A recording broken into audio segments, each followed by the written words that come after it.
असम के करीमगंज में बीजेपी के विधायक की कार से ईवीएम मशीन बरामद होती है, बल्कि पूरी पोलिंग पार्टी उस कार में पोलिंग पार्टी बैठी मिलती है।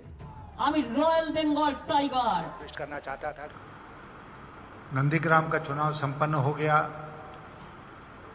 हम लोगों की सूचना के अनुसार ममता बनर्जी जी वहां भारी बहुमत के साथ जीत रही है। भारी बहुमत।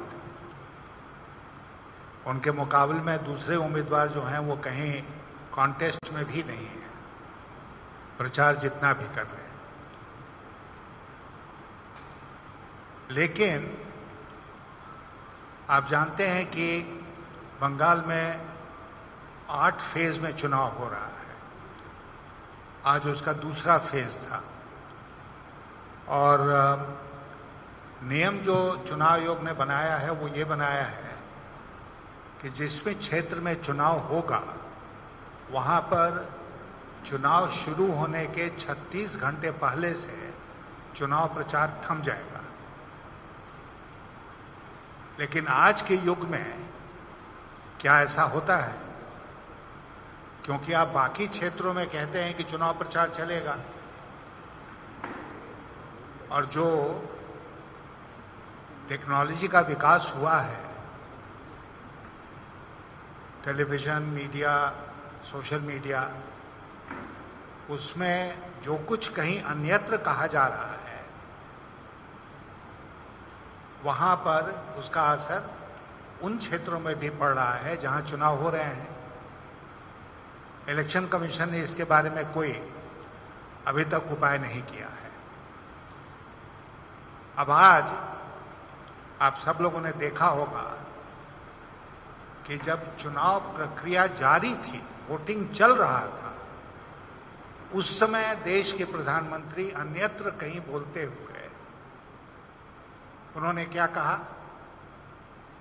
उन्होंने कहा कि कानाफूसी चल रही है कि ममता बनर्जी किसी और क्षेत्र से अपना पर्चा दाखिल कर सकती हैं। तो वो क्या संदेश दे रहे थे? वो संदेश यही दे रहे थे नंदीग्राम की जनता को कि वो आपके ऊपर उनका विश्वास नहीं रहा, वो कहीं और से भी चुनाव लड़ सकती हैं। खैरियत इसी बात की है कि पार्टी ने तुरंत उसका खंडन किया और कहा कि कहीं दूसरी जगह से उनके चुनाव लड़ने का कोई सवाल ही नहीं। लेकिन जब वोटिंग चल रही हो उस समय देश के प्रधानमंत्री इस प्रकार का बयान दें, इस प्रकार का घटिया बयान दें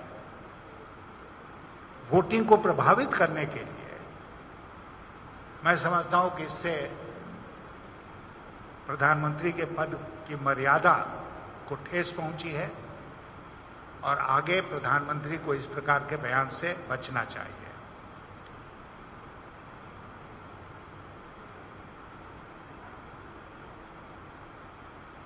नंदीग्राम में भारी संख्या में लोग बाहर निकले, उन्होंने अपने मत का प्रयोग किया और ये सब भारतीय जनता पार्टी के हिंसा के और अन्य कारनामों के बावजूद हुआ है।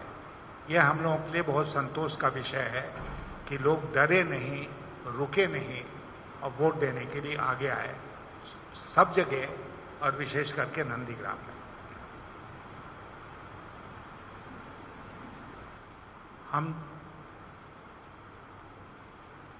आप जानते हैं कि देश के अर्थमंत्री भी थे और अभी एक घोषणा हुई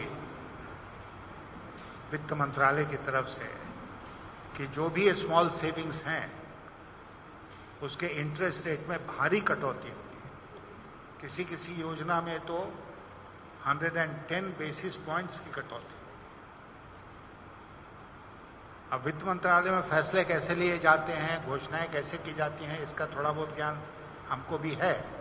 5 साल तक मैंने उस मंत्रालय में काम किया है और घोषणा होने के बाद वित्त मंत्री एक ट्वीट करेंगे जिसमें वो कहें कि नहीं, ओवरसाइट हो गया और उसको वापस ले लें, तो ये बड़ी अजीबोगरीब बात लगती है, क्योंकि वित्त मंत्रालय में इस प्रकार से फैसले नहीं लिए जाते हैं।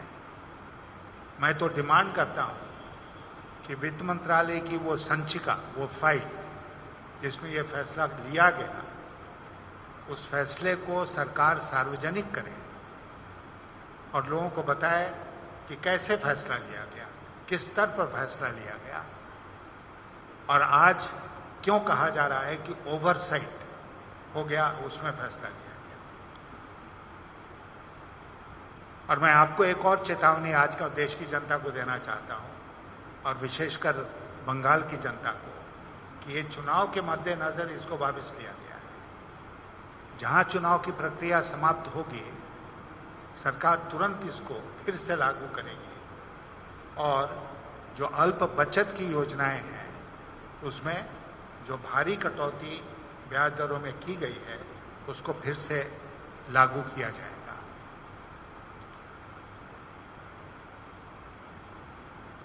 अब आप जानते हैं कि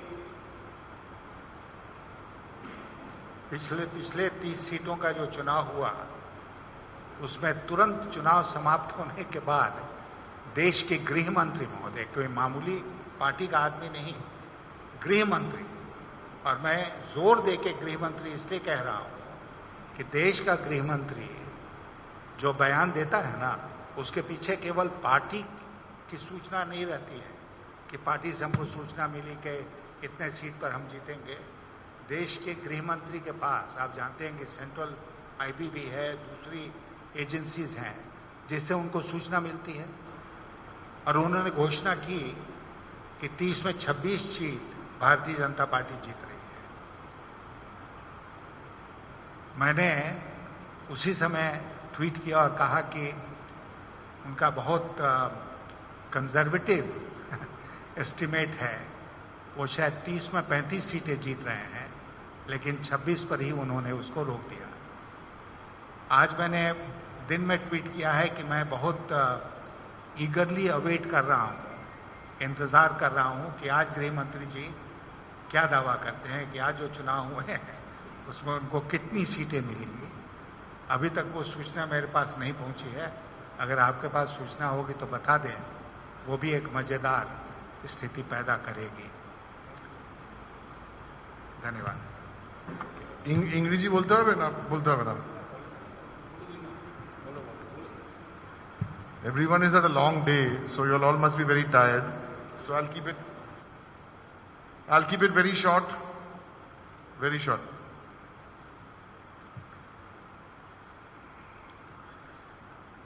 Firstly, I want to begin by thanking all the members of the media for doing a sterling job across the state today. I have a few things to say, only 4-5 points. Number one, Mamata Banerjee has won Nandigram. No amount of mind games,